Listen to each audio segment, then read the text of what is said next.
data brokers. It's a multi-billion-dollar industry encompassing everyone from credit reporting companies to these weird people-finding websites that pop up whenever you Google the name of your friend's sketchy new boyfriend, to these names that you may never have heard of. But what all these companies have in common is they collect your personal information and then resell or share it with others. As one expert puts it, they're the middlemen of surveillance capitalism, which sounds like both a horrific profession and also a B-plus Jake Gyllenhaal thriller. And so here we are. Welcome. This is episode 9 of The Lockdown, the practical privacy and security podcast. And this was recorded on March 6th, 2024.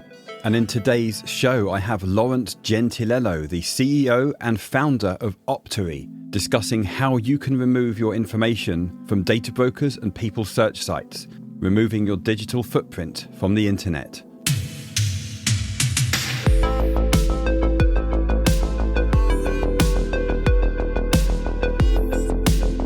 The privacy community seems to have a divide of opinion when it comes down to data removal services such as Delete Me, Mozilla Monitor, and of course Optery, who I have on the show today. Now, this is not a sponsored show, but giving you full transparency, I did receive a free Ultimate account to test, although Optery is a service I have used and paid for myself in the past. Personally, I've put a considerable amount of time into manually removing my personal data from people's search sites. So that's Intellius, White Pages, True People Search, That's Them, and the hundreds of others that exist. Despite my efforts, a few still slip through the net. Now, the reason I invited Lawrence on the show to talk about Optery was first, I feel he is a very genuine person with clear motivations for starting Optery. But secondly, since this isn't a sponsored show, I was able to freely ask anything I like. I really enjoyed the conversation, and I hope you do too. So Lawrence, welcome to the podcast, and thanks for being my very first guest.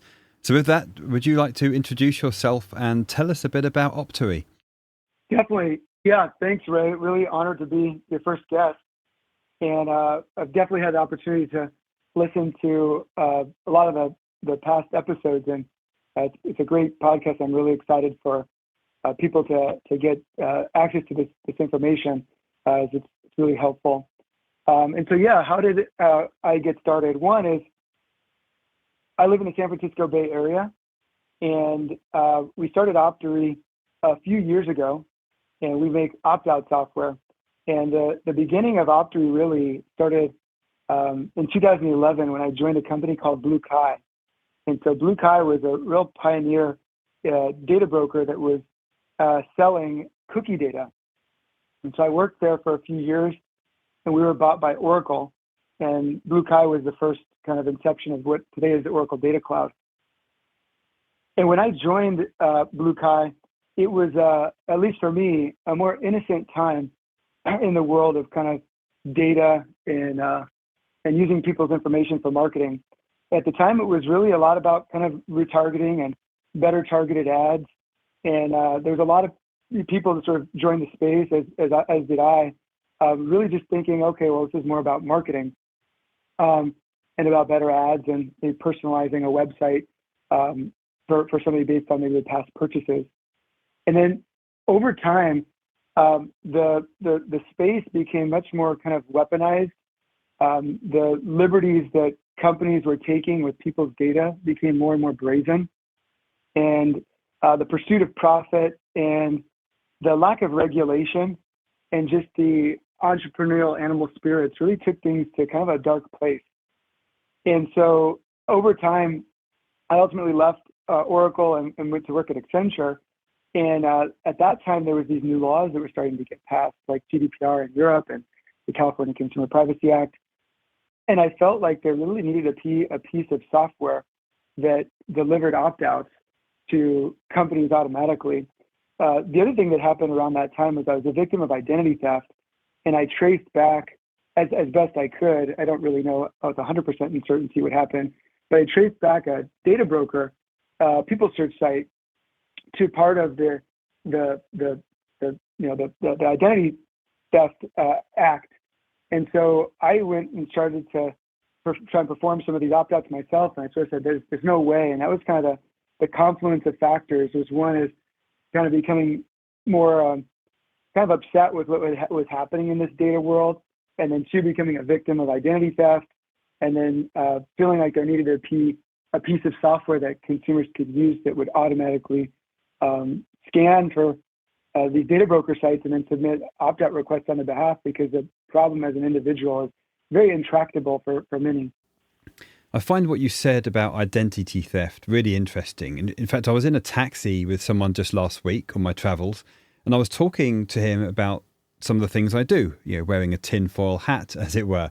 But his response was, hey, listen, I don't care about identity theft. And we're protected against this type of thing in the US anyway. And I was actually taken back by this. He really didn't care. He said there's protections in place against it. He'll get his money back from the credit card companies, and the government will essentially have his back. How would you respond to this? Yeah, well, first off, like, what did happen to me? So, I had been in this data space for a while, and felt like I was pretty savvy about protecting myself online, maybe using VPN or browsers that were privacy browsers that would block trackers and that kind of thing. And I felt like I was pretty safe, using MFA wherever I could, and not recycling passwords, like all the kind of the normal tactics that you would use. And one day I got an email alert, not an email, a receipt from my mobile phone carrier that said, congratulations, you just purchased like 3 new iPhones. I was like, I did not purchase 3 new iPhones. And it looked legitimate. So I called them up. I said, yeah, no, you looks like you just were in. So I live in the San Francisco Bay Area. It looks like you were just in the Mission District at one of our out retail stores, and it looks like you just made a purchase. And I said, well, that definitely wasn't me. And so what it looked like is I had been profiled, and the attacker had basically, I don't know exactly how it worked, but most likely used people search sites to identify which mobile carrier that I was using, and pieced together some information about me, and then created a fake ID, like a California ID, and not only a fake ID for myself, but also for my wife. And so there's 2 individuals that went into the store, a man and a woman, both with fake IDs in our names, and with the correct home address of where we lived, right? And so they went in and they said, "Yep, like here's our IDs, my wife and me, and we're buying a new phone for a child." And they walked away with it. Now, so to this person that you met in the taxi, the carrier that I used was refunded the charges, so I wasn't exposed. But at that point, I kind of started to unpack, like, how did this happen? And I started doing some web searches in my name, and thought, well, I was just such an easy target. I hadn't done anything. I had sort of been doing these things to protect my browsing behavior, but I hadn't done anything about my PII. This is before Optery. And I said, well, would it have been impossible for this person to find my home address or which mobile phone carrier I used? Probably not, but I made a pretty easy target.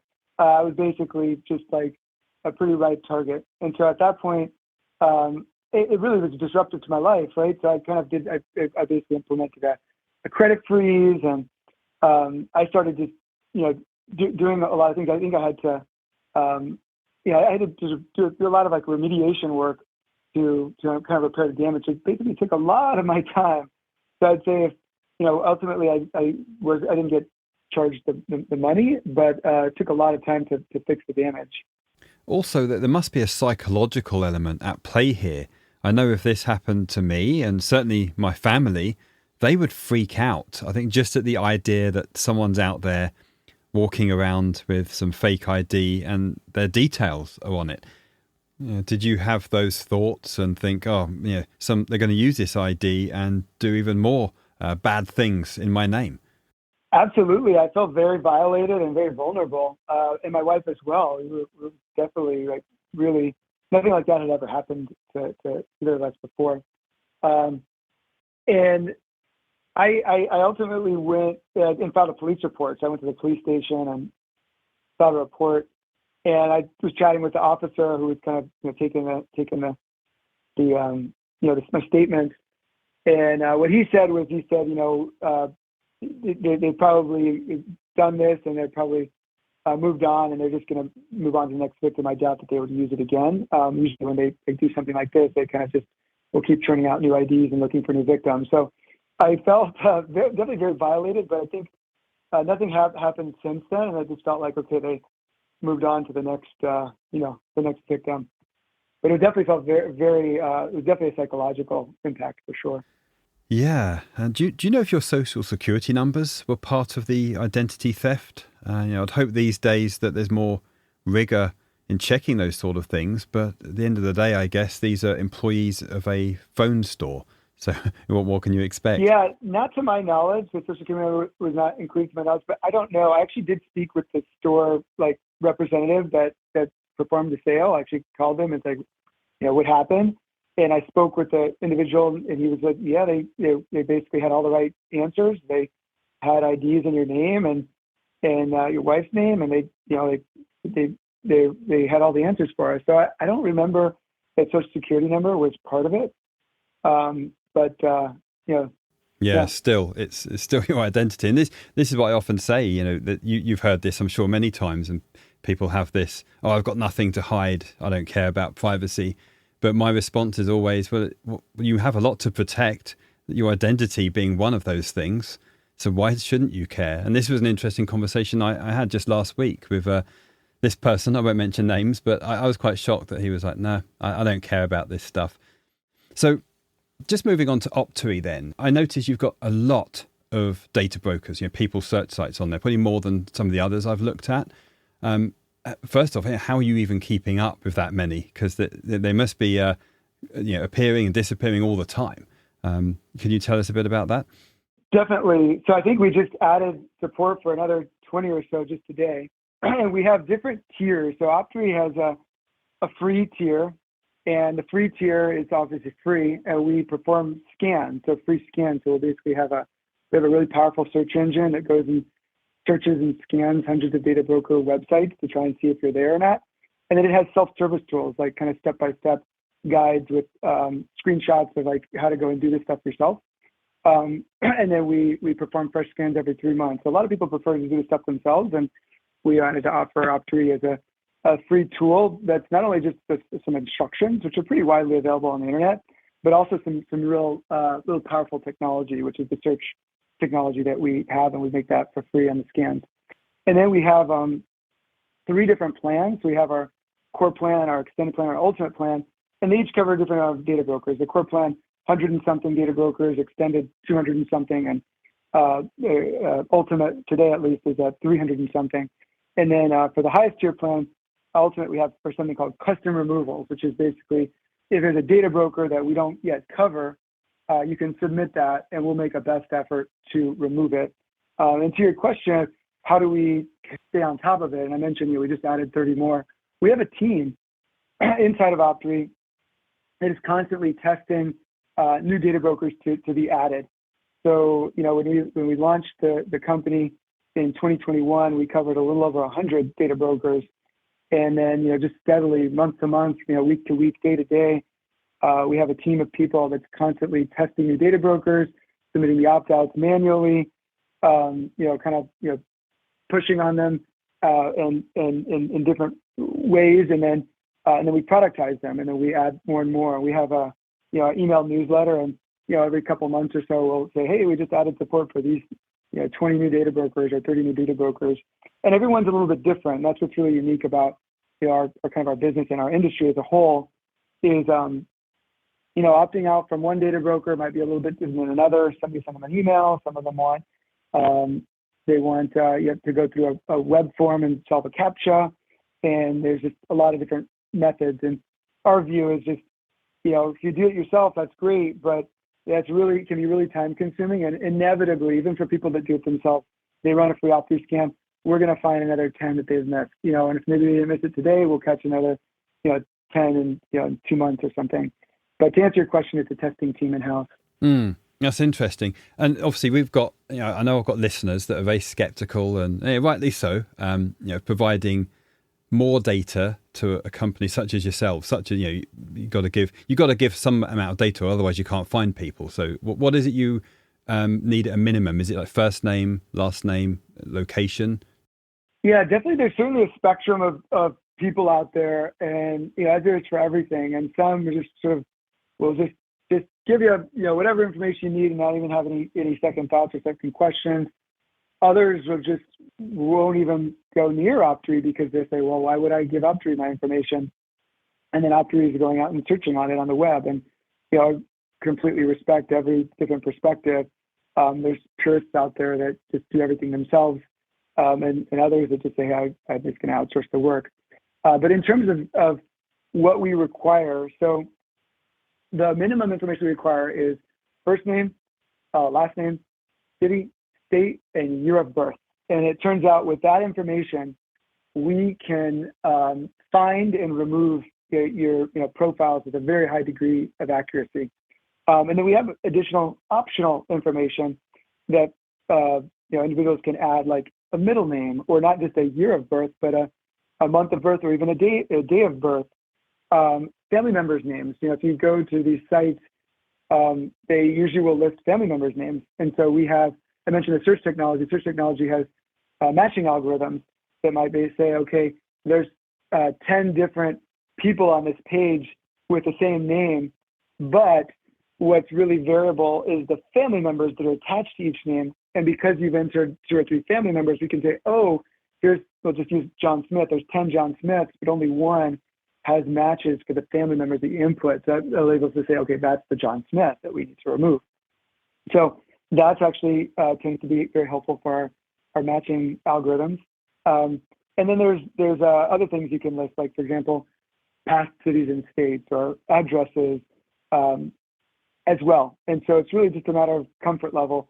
Beyond without the minimum required information, it just makes no sense to even sign up for Optery. But the more that is provided, the better we can do. Now, the last thing that I'll say on this topic is the information that we request is really no more than is already out there, right? So, if somebody that had never done this before, they would just Google their name, and they're going to go and see, a lot of these data brokers that are going to list the name and the family members and the cities and states and past cities and states. And so it's not like we're asking for a social security number or asking for your password for an account or anything. We're just asking for the information that's already out on the web anyway. Interesting. So I have to ask, do you have US-based employees that are carrying out these actions, or perhaps you even automate it? Yeah, so Optery is a C corporation incorporated in the state of Delaware in the United States, with worldwide headquarters in Northern California, in the Bay Area, where I live. Yeah. But we're a fully remote, globally distributed team. So we have team members all over the globe, Europe, Latin America, Asia, and of course, the United States. We have our what we call our customer operations team, that is, customer support, or handling. I mentioned customer removals before, and those team members are located in the United States and in the Philippines. So if somebody were to sign up and say, okay, I'm going to use Optery, and they were to submit some customer removals, or maybe our ultimate plan has something called a removals report, which is before and after screenshots of the places that you've been removed. So it's like, usually when someone signs up, we'll find maybe 100 or so exposed profiles, and then we go to work and start removing them. And then at a few months, you might get a report that shows the before and after. Usually a human, typically located in the Philippines, would be kind of reviewing that report for part of quality assurance. Gotcha. To make sure that we're doing the things that we're saying we're doing. Yeah. But to answer your question, globally distributed team all over the world, customer operations, United States and the Philippines. And what about the level of automation that you do? Because I'm very curious, because when I've done this manually, the hard way, I've got this long list, and thanks to the Intel Techniques website, Michael Brazel provides that list for free. But every site I hit needs something different. Like they might need an email address, or, as you mentioned, captures, and some of them are pretty convoluted, I must say. Have you been able to automate some of that? Yeah, so I mentioned the 4 plans: the free, the core, the extended, and the ultimate. our core plan is 100% automated. So if you go to like our pricing page, we kind of have some attributes of each of the different plans, and the core plan is just 100% automated. So actually, the only reason somebody in, a customer operations person might even touch someone on the core plan would be if there was some problem or something, like you reach out to customer support or something. But other than that, Right. no humans touch it. It's just fully automated. So going into the other two is maybe a little bit proprietary information. It's not something that I'm like, wary of sharing. No, you don't have to give your secret sauce. Yeah. But I'd say that the majority of the rest is automated. Now, on the Ultimate plan, for example, you can submit custom removals. And so definitely a human's going to process those because it's a custom removal. It's like manual. And then the removals report that I mentioned. So I'd say that the core is fully automated, and then the extended and ultimate is like pretty close, but not fully automated. Yeah, and I'll be honest, I'm not a fan of these data brokers that try and put barriers in the way. I've come across so many that they'll say, we need a link to your report, but you can't get to the report without paying. And by the way, I'd never pay. For me, that involves then, okay, I'm going to email them and just say, I can't get to my report without paying. And then I've got to have an email address. I'm not going to have my main email. Not that I have one these days. I probably have, as well as a unique password for every site. I'm pretty much at the stage I have a unique email. So then doing it yourself, you've got to be mindful of that. You've got to generate an email address, and okay, you can create a throwaway one. There's plenty of services out there to do that. I use simple login, but I think the benefit of you doing it is I'm not providing my email or having to go through that rigmarole. And I think when we spoke last time, I put this in terms of a nefarious data broker. You probably got your own name for them, but there's some out there that do seem shady. Put it that way. Yeah, definitely. I mean, a few thoughts on this. So one is every data broker is different. Like, some of it put an email address, some of it CAPTCHA, and that's kind of what, why we get paid. We're researching these data brokers. We're testing them. We're not only testing them, but we're constantly updating our processes for them. You can imagine. Some people think like there's a lot of misinformation, by the way, in this space. So some people think that we're like somehow in cahoots with the data brokers. Like they don't particularly like us. We don't have like partnerships with them or anything like that. And they're constantly trying to make it more difficult for us to submit the opt-out. So it's a constant game of cat and mouse. And part of why our service works is like, as an individual, like you really have time to be in this constant game of cat and mouse, but we with scale and kind of technology, that's the business that we're in. One is definitely, I would never recommend paying any money to them. Like, as you mentioned, get a report. We get thousands of customer support inquiries every month because people have questions or like maybe they're in these bad situations. And some people say, I paid them for the report. And then now, they can't say, don't pay them any money, for one. And then two, another misconception is that today we actually don't share your email address with the data broker. So oftentimes with a data broker, you actually have to like, put an email address in to verify the opt-out. And with Optery, we have our own kind of like emails that we use. Okay. And so today we actually don't share it. It's actually another benefit. Now, even some people think like, do I need to, what email address should I use? And actually, we don't really care. You could use a disposable email. You could use a throwaway email. Now, most people use their primary email, but you don't have to. And it's because we actually don't share your email address with the data brokers. We have our own email addresses. Now, we actually are productizing a feature where you can opt in and permit us to share your email. And we would only do that with data brokers that are kind of, quote unquote, a little more trustworthy, that we maybe respect a little more, maybe on the up and up on the privacy side. But that doesn't exist yet, but it's something that we're working on our roadmap, because there's some data brokers that the process is a little bit easier. And, I don't want to go into too much kind of inside proprietary stuff, how this works, but that would definitely only be kind of like opt-in. But today, that's one of the benefits is like, okay, I don't have to share my email with them. Like Optery will create these like emails for me. So hopefully that helps a little bit. Yeah, it does. That's great. So you mentioned a little bit there on roadmap. Is there anything else you can share on what's to come? What are your plans for Optery in the coming years? Yeah, definitely. So One, there's been companies in this space for many years. We're certainly not the first or the oldest company. We launched in 2021, and within like maybe 6 to 8 months later, PC Mag awarded us the Editor's Choice Award as the most outstanding product in the market. So we've had that award for the last few years in 2022, 2023, and 2024, and it's because we're 100% focused on this problem of data broker opt-outs. There's other services out there that do other things, like maybe dark web monitoring, or they offer a VPN, or maybe disposable phone numbers, disposable emails, and our whole product roadmap is all about removals. Like we are just 100% focused on that as a company. In terms of what's coming out, we're actually really close to releasing something called custom scans.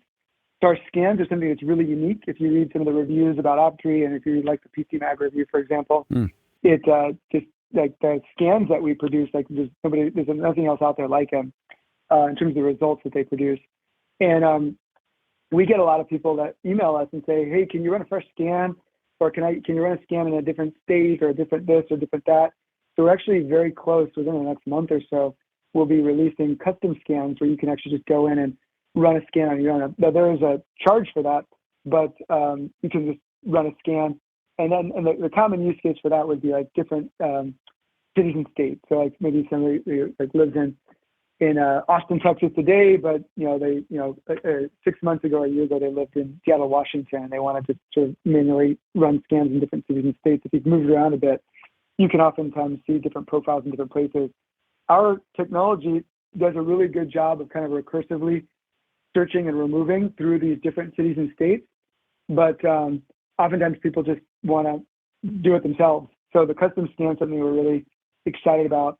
That's about to be released probably later this month of March, or if not in April. And then the other one, I'm not sure how relevant it is, but Optery has a consumer facing product for consumers, like individuals or for families. We also have a business-to-business product, which is used by publicly traded and Fortune 500 companies to protect their employees or executives. And we have something rolling out again also this month or next month. Like really detailed reporting dashboards around like just aggregate exposures and removals of the covered employees or executives. So that's something that really excited about. And then we're constantly increasing the number of data brokers that are covered, and that's something that we're just always working on, just day in, day out. Interesting. So on the custom search, it's interesting because through even without that feature today, you found a phone number, and initially I thought that's not my number, it's just a false positive, and I was about to contact your support folks, say just remove that. But then I looked into it. It was actually a landline number that I had some time ago. It must have been a few years ago with my internet provider, and I don't use a landline, but it was one of those things. At the time, it was provided as part of the package. I just didn't use it. Well, that was out there. So I would have never, I didn't even know what that phone number was until I found an old bill. I would never have looked for that if I was doing it myself. So I think there's a real benefit there. You're certainly finding things that I would never have found. And it'd be interesting with the custom search feature, what more I can do with that. Yeah, it's exactly right. So actually in that PC Mag write-up that I mentioned, their lead analyst for security obviously tested out the product. He tested out all the products, and he basically, if you look at the write-up, he basically says, I gave it my current phone number, gave Optery my current phone number, but it found an old phone number that I hadn't used for a while and records associated with that old phone number. And actually, he was asking me questions. He was like, how did you do that? Like, I gave you, just my, kind of basic information. I did put in a current phone number, but you found profiles matched up to an old phone number that I haven't used in years. And that's kind of back to the power of the search technology that we use, and we're usually able to find profiles that nobody else can find, is we kind of like search recursively through the data that the data brokers will expose, and it'll allow us to uncover things that kind of like no one else can, even often the individual themselves can't. So we, if we're going and we perform these searches, we can see, okay, here's the information that data broker is displaying about you. It could say it's displaying these family members or past cities and states, past addresses, or an old phone number. And then we automatically do this. Like, when PCMag analyst did this, there's no custom work or anything like that. He just ran a scan. And so then we go through and we say, okay, can we find other profiles based on some of this information the data brokers are exposing? You don't even, so a data broker might have been exposing an old phone number. Let's say we search, 300 data brokers. There could be one data broker that is still displaying this old phone number. We say, okay, let's take that old phone number. Let's see if there's any other data brokers that are displaying profiles based on that phone number. And so we kind of use the information to recursively search through it and really just find stuff that like nobody else can. So that's what may have happened in your case. And we typically, so there you go. Yeah. No, it's interesting because, that information could potentially unlock other details about me as well. So I'm curious, I will advise folks to put their house in a revocable living trust. I really think that's important. And because this gets rid of your name from the public records and the title deed is now in the name of a trust. But obviously that's not going to immediately remove you from all these people's search sites. And you said they might have old information. So really two questions. How often are they refreshing their sources? When you remove someone's details, are they ended up being repopulated again? Like, will they remove it and then 6 months later something, some process within that data broker kicks off and then you're back in there again? I don't know if you can talk to that. Yeah, so definitely highly recommend, and I'm not a lawyer, so talk to your listeners can talk to an estate planning attorney to do this right. Yep. But definitely highly recommend any real estate purchases to put them into a trust, and talk to the estate planning attorney on how to do that to keep your name and home address, or address, out of the records as best as possible. Highly recommend that. So just wanted to mention that. And then two is in terms of data repopulating. So there's a bit of a patchwork of privacy laws across the United States. You have one in California, Virginia, Connecticut, Utah, Colorado, a couple other states as well. And in California, for example, where I live, if you read the law, there's somewhat a bit of up for interpretation, but it pretty much says that the companies must honor an opt-out request for a minimum of 12 months. And so data brokers, of course, will interpret that as liberally as they can.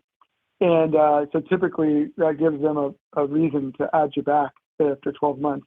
The other thing is sometimes when you submit these opt-outs at the success page, it'll say, please check back often because our data sets are updated regularly, and sometimes we overwrite data and you might get added back. So absolutely the data gets repopulated. I mean, I've been doing this now for a few years since starting Optery, and I have an Optery account, and I look at my results, and every 6 months or so, just stuff pops back up. And like, we removed, I was removed from there a year ago or 2 years ago. It just pops back up. It's definitely, it's part of the problem.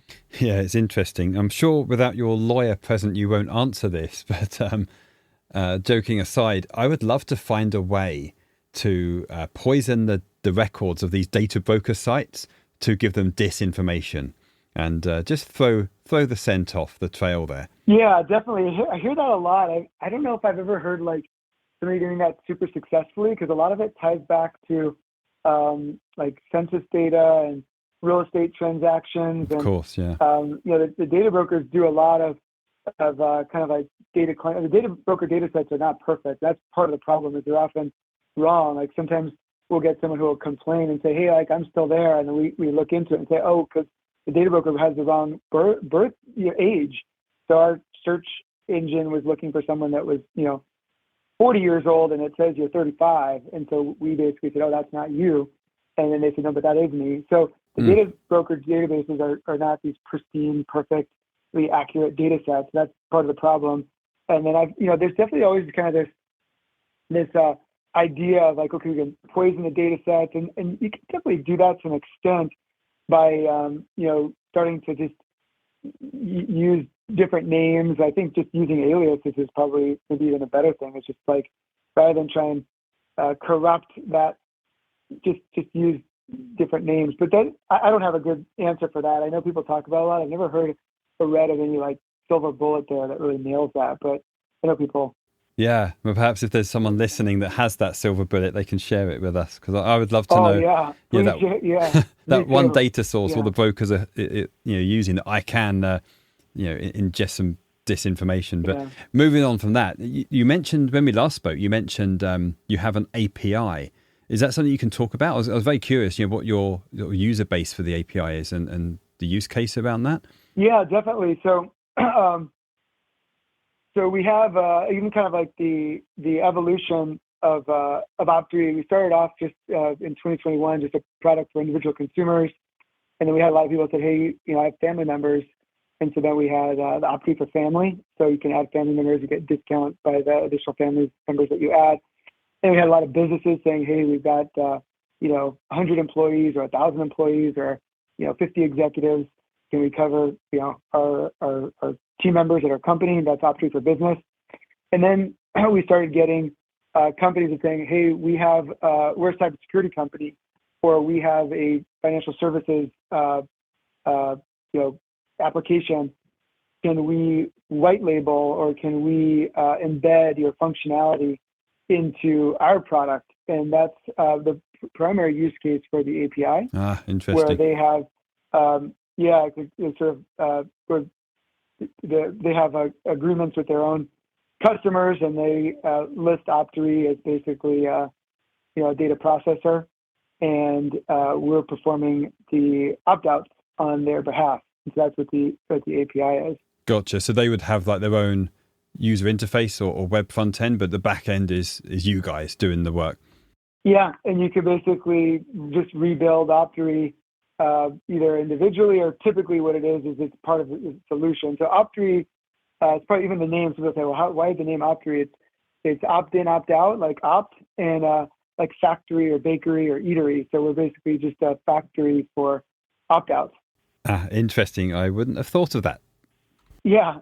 So it's like opt and then uri, like factory or bakery, eatery. And some of these customers might have a holistic kind of cybersecurity suite of products, and we're one of them. But we're buried in the terms with their customers is that they use a third-party processor. Some people ask us if we outsource opt-outs or if we use third-party processors. No, everything happens within Optery. We don't outsource any of our work or have any sub-processors. But our API partners, we would be a sub-processor for them. I see. But we don't have any for us. Yeah. What do you see the future of all of this? I don't know. You don't have to say your personal views here, but the state of privacy in the US, it's fragmented, as you say. Different states have different laws and regulations. Is this just going to get worse? Are we going to be talking in 2 years and you're saying you've now got 1,000 data brokers? I'm hoping the 1,000 don't even exist, but what do you think? I know you haven't got a crystal ball, but what's your view there on where this is all heading? Yeah, so it's definitely in a pretty bad place, that's for sure. It's kind of just regrettable and, quite frankly, it's like embarrassing that in 2024, it's still just kind of this morass of what's happening with people's data. It's kind of a little bit disgusting, actually. And I really hope that we would get something at the federal level that provides. I'm in the United States, and right now, Optery is primarily for people in the United States. That we would have a consistent standard privacy law for all citizens and residents of the United States. And it's kind of shocking that we still, in this day and age, in 2024, we still don't have one. But one, I think, inevitably, we kind of have to get one, and we probably will. And the question is being forced because the laws are getting passed state by state, which is great. Anytime that we have our customers in a state that's backed by privacy laws, that's good for the customer, that's good for us. And it's just, maybe it's not so good for the data brokers, but we are big proponents. We get super excited every time a new law. Like in January 1st of 2024, Utah's law went into effect. And so, hooray, right? So Really? Okay, I didn't know that. That helps us. Yeah. Yeah, there's sort of like a backlog where the law will get passed and they'll say, okay, it's going to go into effect in January 1st of 2025 or in June 30th of 2026. And so every 6 months or so, it's like another one goes into effect. So that's great. I was just going to say, let's say we're in this state of utopia and there's privacy laws are coming up and maybe one across the whole of the US. I don't think that's going to happen anytime soon, but let's say it did. What does that mean for you guys then? That's probably a bad thing, because then if that impacts all the data brokers, then what can you do? Yeah, I mean, it kind of depends on what the law looks like. And there's, every couple of years, it seems like there's a law. There was something, a law that was proposed called the American Data Privacy and Protection Act. I think it was last year. But every couple of years, it seems like we get a little bit closer, but it just doesn't happen. So there was some momentum, and it was like COVID, and that kind of like put a halt on anything. There was a little more momentum, and it was Ukraine, and now there's a little more momentum, and now it's the elections, in the fall. So sooner or later, hopefully that momentum will actually result in a law. It really depends on what the law says. So, at a bare minimum, can and should say that consumers have the right to opt out. What's kind of crazy is most people in the United States today don't even have that legal right. If you're in a state that doesn't have a privacy law, you literally do not have the legal right to opt out. And when data brokers honor the opt-outs, it's really just kind of been self-enforcement and self-policing themselves. So even just nothing else to get that. And then it kind of depends. There's definitely talk of kind of like a universal privacy opt-out, like registry, or even like something similar to the do not call list. Yeah. And so it kind of just depends on what would end up getting passed. Is there something similar to the do not call list that gets passed? We don't know. Well, it's interesting. Laws or regulations, doesn't mean that you eliminate the problem. I'm sure some of these more nefarious sites will operate outside of the US. And then there's this other issue where there's data breaches and paste bin and other sources of doxing.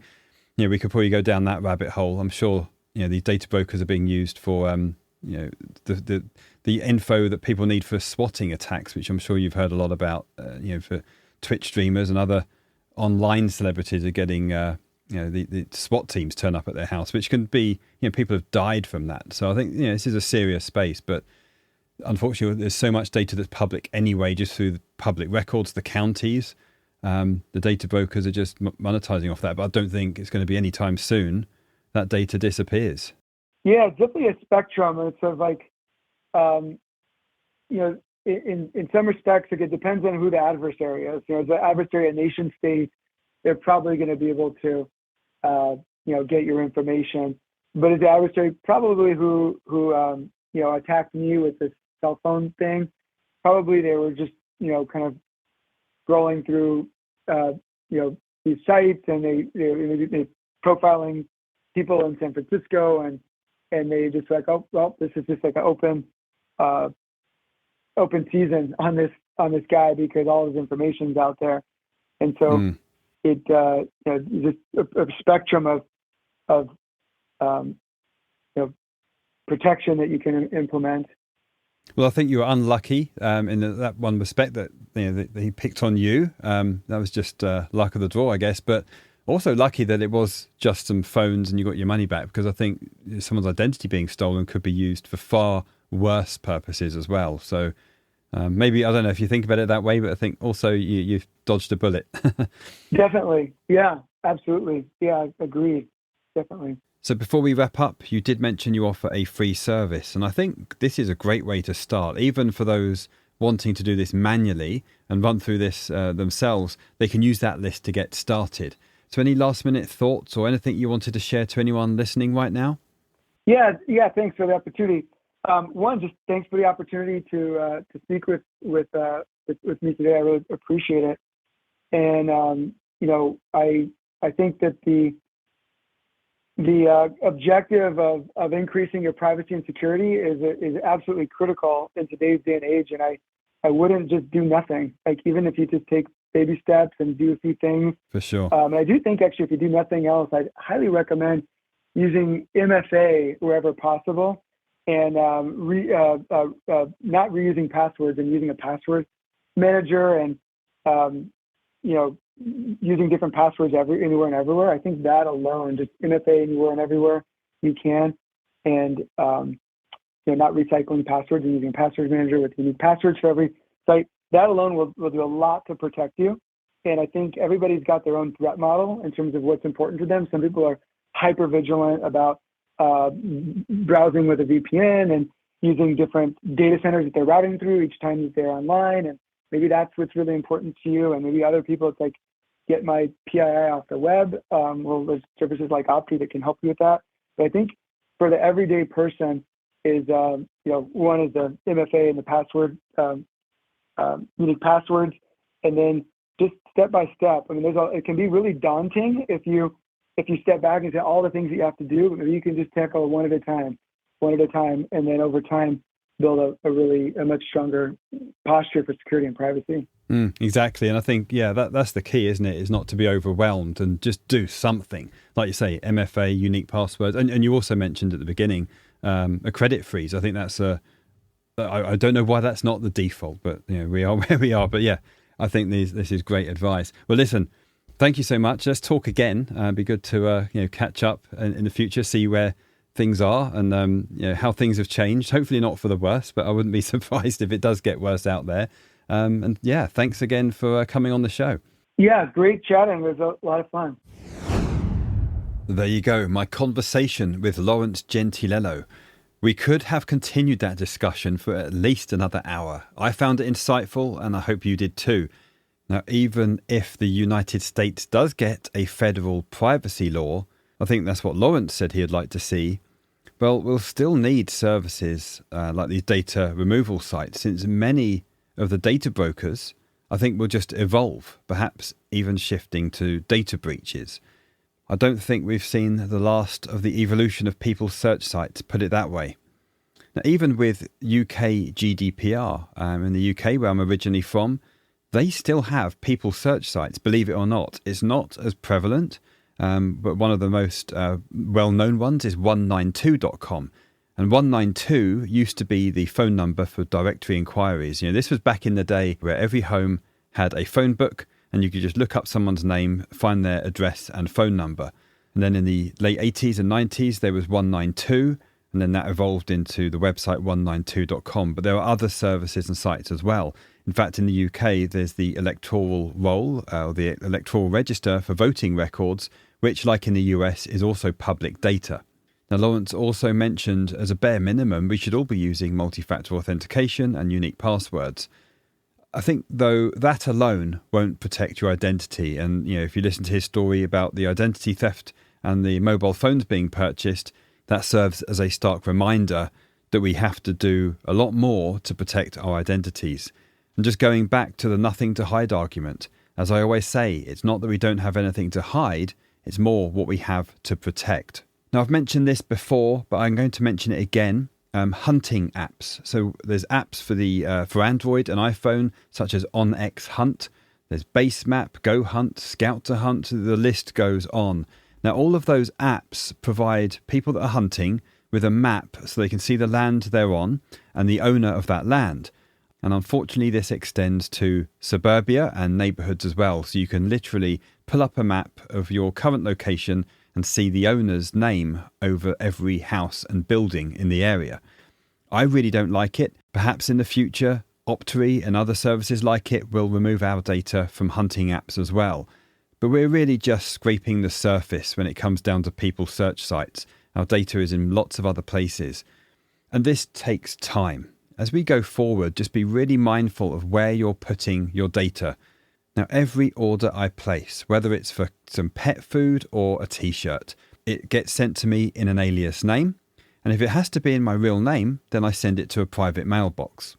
Now, on the practical side, I worry less about government data. I'm not going to be providing aliases or trying to feed government data with any disinformation in any way. Do we trust there's not going to be a data breach at a government agency? No, of course not. We know it's going to happen. But we need to abide by the law and be clever about our choices. Now, registering an LLC as well as a living trust will help, because then you can use your business entity to place some of your assets, such as your vehicles. Now, as you know, I have been travelling quite extensively for the past few weeks, hence the delay in this episode coming out. I do plan to have more guests on the show. I think for one, it gives me a break from doing all of the talking. So please go and check out Optery. I'll share links in the show notes, as always.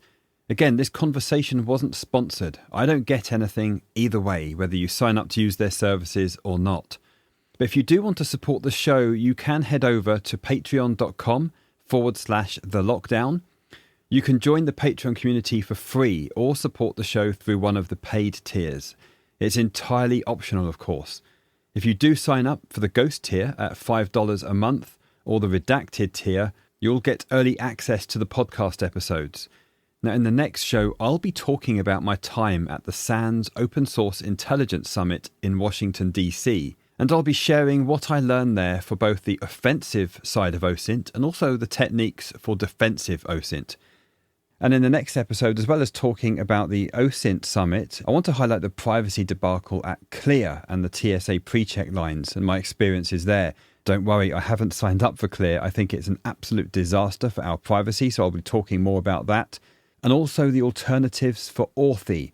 Now, on March 19th, Authy will stop support for the desktop application. I don't think this is a big deal. But if you are looking to move on to something else, I strongly recommend using KeePass.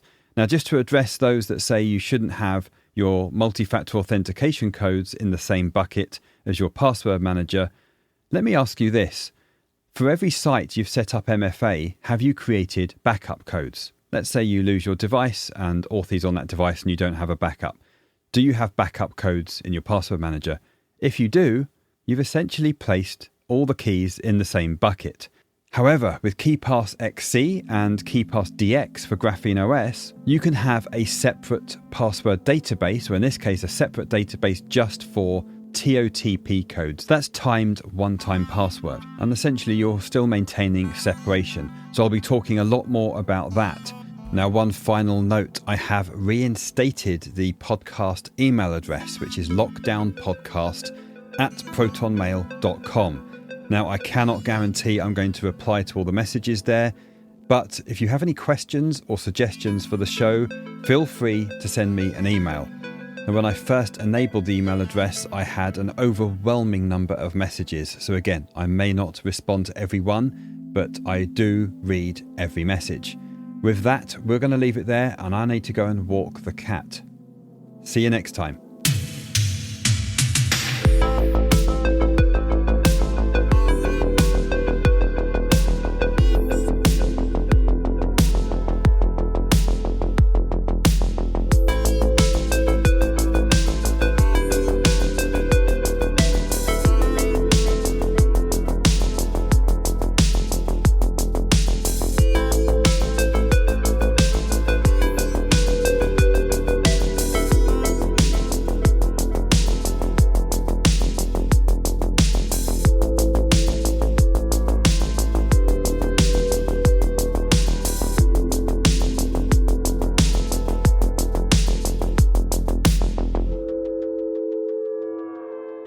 So to recap here, we've got shady data brokers with virtually no oversight, collecting your data and building profiles that can track who you are, where you are, and what you are most likely to do or buy. You cannot edit this dossier, and others from cops to reporters to your own abusers can find and use this information. It's not a great situation.